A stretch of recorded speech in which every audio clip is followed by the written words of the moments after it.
As we prepare for Sunday, for Tisha B'Av, I'd like to draw your attention to a distinction between two types of mourning that is first pointed out by the Talmud and then further elaborated upon by Rav Yosef Dov Soloveitchik. The distinction is between Avelut Yishana, an old type of mourning or mourning for an event that occurred in the past, and Avelut Chadasha, a new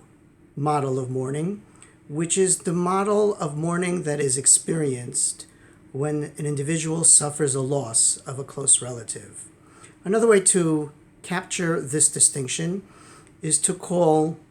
Avelut Yishana Avelut Shel Tzibur. It is a communal mourning about a shared event, a memory of a shared event of a loss.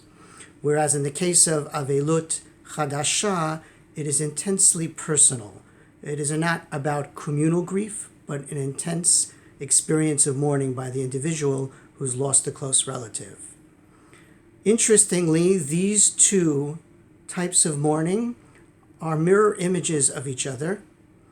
in that one starts with that intensity, the moment of hearing of the loss, in which a person is plunged into the period of Shiva,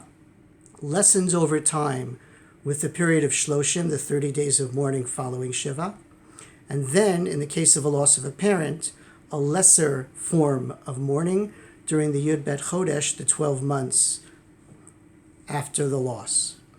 In that case, it seems that halacha and the customs associated with Avelut Chadasha is a response to that intense, visceral feeling of grief at the very moment of loss, in which the individual feels isolated, feels estranged, feels alienated from God, as well as from his or her community, and feels that distance. And halakha tries to restore one's routine, normal, natural emotional state through a period of lessening of the intensity. So the most intense period is Shiva,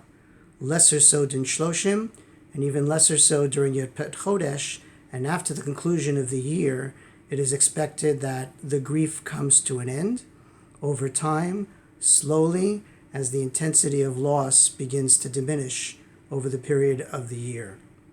Regarding communal mourning, it is precisely the reverse. And that is with the psychological insight that for us to identify with a loss of the Beit HaMikdash that occurred 2,000 years ago, we have become accustomed not to have the Beit HaMikdash in our midst for the last 2,000 years.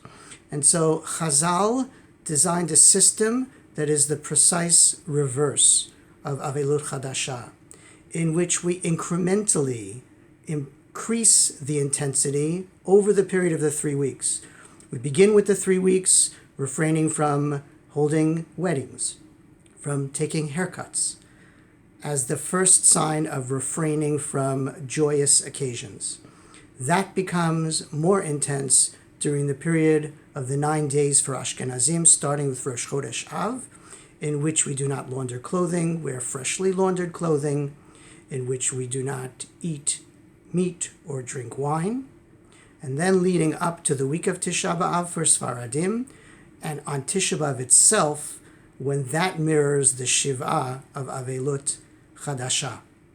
And so Chazal designed a system where we begin to appreciate the loss in stages that become more intense, more experiential, more refraining from joy,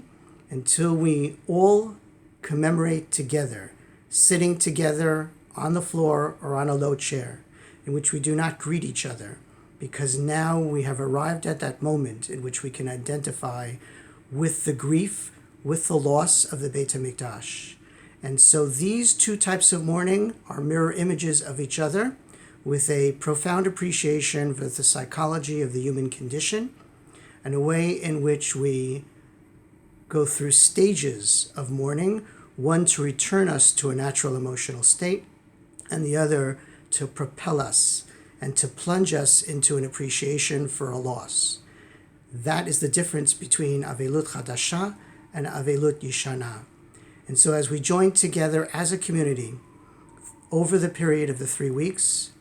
may we understand the sense of loss of the Beit HaMikdash, the central component of our religious life that is absent for the last 2,000 years. And may this be the last time that we come together as a community,